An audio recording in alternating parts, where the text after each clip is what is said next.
Hello ladies and gentlemen, Panzer here, and today we're taking a look at Time of Dragons. If you have seen this game before, it's probably because it's been fairly popular on Steam actually. And I've been meaning to take a look at this because this is an example of a game that caught my eye initially for the wrong reasons. And why I say that is, well, let me run it down for you.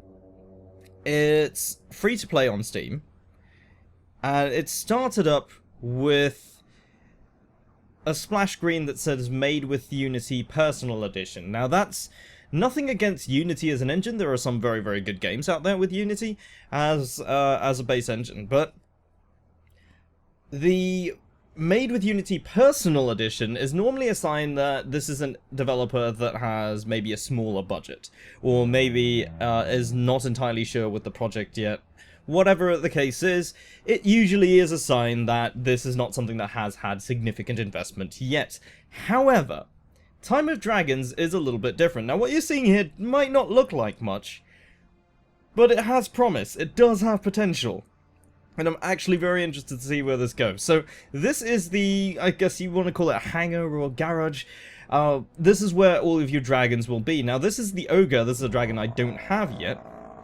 And he's making all sorts of noises at the moment. So we're going to go to one that I do actually own. This is the one that everybody starts off with. Now these are all different dragons, and they don't seem to have any sort of cohesiveness among them. In fact, the game isn't lagging, by the way. It's running at 60 FPS, but this animation is a little bit slow for some reason. I don't know why. Anyway, so it's not the prettiest looking game, but bear with me. So this is another one that I have here as well. This is actually quite a nice looking model, actually. I do like the shape of it overall. And this is something that resembles Toothless from that How to Train Your Dragon movie. But anyway, so how this game actually works is a little bit like World of Warplanes, War Thunder, that sort of thing, with this garage screen, and you hit battle and you go straight into battle. That's as simple as it is. Now, I believe this game originally started as a Facebook game. At least when I Google searched it, that's what it came up with. And I'm guessing maybe they ported this over from the browser-based system that it was on. Regardless, I don't see how they're monetizing it, but I will get onto that later on. So these are all the abilities you have. You have a selection of... Let's see if I can show you that. So this is your main weapon. At the moment there are no options here. I can't actually change that, but I can change the secondary weapon. So you have a rocket, a plasma ball, and a railgun. These all perform slightly differently. Railgun's a bit more like a sniper. This one's your generic rocket, and this is more like a heavy bomb type thing. And that's kind of how that works. And all of the dragons have not only unique animations and sounds, but they also have special abilities. So this one is able to heal itself, and I believe allies in an area around it. This one releases a sort of inferno where it burns and sets fires to enemies, and this one is able to blind them by releasing a flash, sort of like a bit like a flashbang in a way, in exactly the same sort of way. And these are special supplies, so cooling kit will reduce your overheat. There's no ammo in the game. It's all based on an overheat gauge. So firing your primary or secondary will add to that overheat. And this will allow you to instantly cool it down. Stamina affects your special ability, and then there's mines and smoke screens, which basically does what it says on the tin. So we're going to go with that. I think I might bring in a mine anyway, just because that sounds like fun. And let's head straight into battle.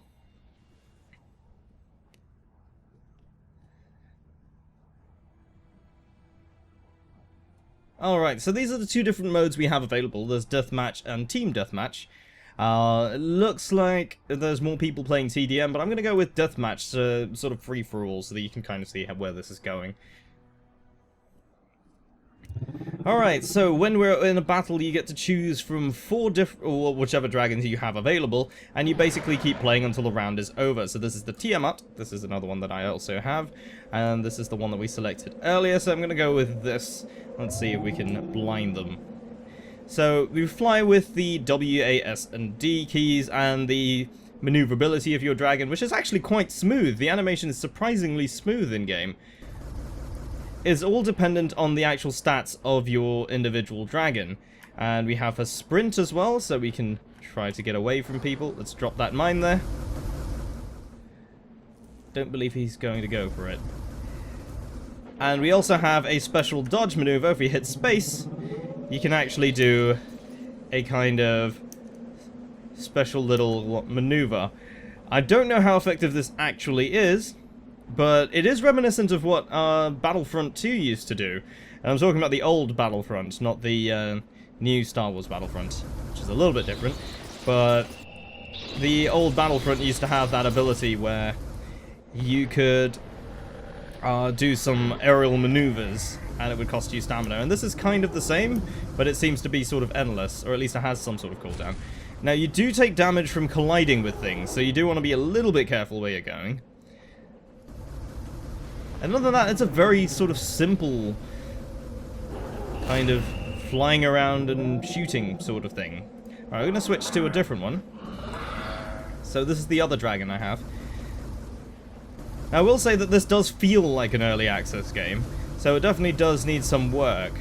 But it is a free game at the moment, so that is something to bear in mind. That even though it could use some work, it is still currently being worked on, so that is something.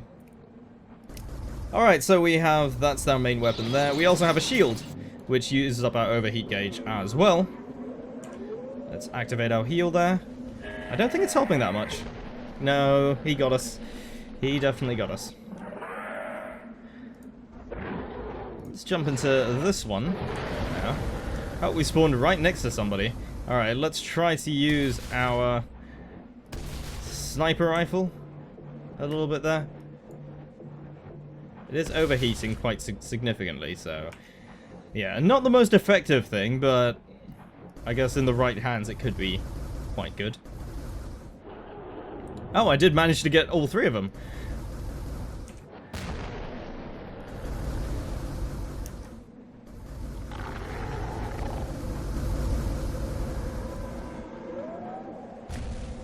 So, quite a simple game, honestly, and Deathmatch seems to only have one map.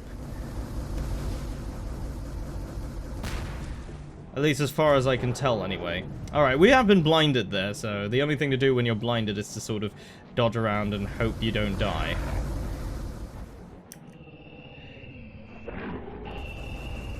Now, I do believe the, this dodging maneuver does help to cut down the turn time, but it just could be entirely in my head and it's not actually happening.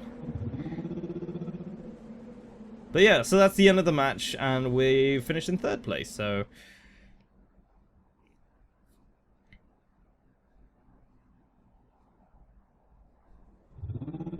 So here we are back in the hangar, and that was a very, very quick match. And that's how the matches seem to go. The team death matches are a little bit longer, and that's really because there is some sort of tactics. I wouldn't say that there's overly a lot of tactics, mainly because that still isn't really there yet. The abilities don't really cross over between the team or teammates all that well. For example, I think healing is about the only really useful support ability, and I don't think it really even affects the allies all that much. So it's really just sort of a solo support type thing. And the rest of the dragon's abilities, I mean, aside from the offensive ones, there really isn't a lot to there, to that. So I guess maybe in future it might be quite useful for team deathmatch, but it seems to be, if you're looking to just play this casually, then of course deathmatch is the way to go. Now, one thing as well, if you notice up here, there is a level bar, or an XP bar, and every time you level up, you get additional DNA. And that DNA is used to create dragons, so I only have one available, and I don't have enough to create another dragon, but we can just simply select one from here, and hit buy. So I have played this until level 5, that's why I have a bunch of them available, but there are a bunch more that are available to go and collect. So these are all the different dragons, and they're all kind of interesting in their own way. But yeah, that's really all I wanted to show you, because it is a very, very simple sort of air combat game involving dragons with guns strapped to their back. So if that's your deal, go and check this out. I mean, it is free, and as for monetization, I really don't know where they're going with this, because I have not seen a cash shop anywhere in this game. So one would think that you would be able to buy DNA or maybe some supplies or something like that, but there is no in-game currency other than DNA, which is only used to create dragons. So I have to wonder how the hell they're going to monetize this if they're planning to. In fact, I did get an email from the developers before doing this video that did actually say to check it out, but they didn't include any information about what their pricing or future plans are.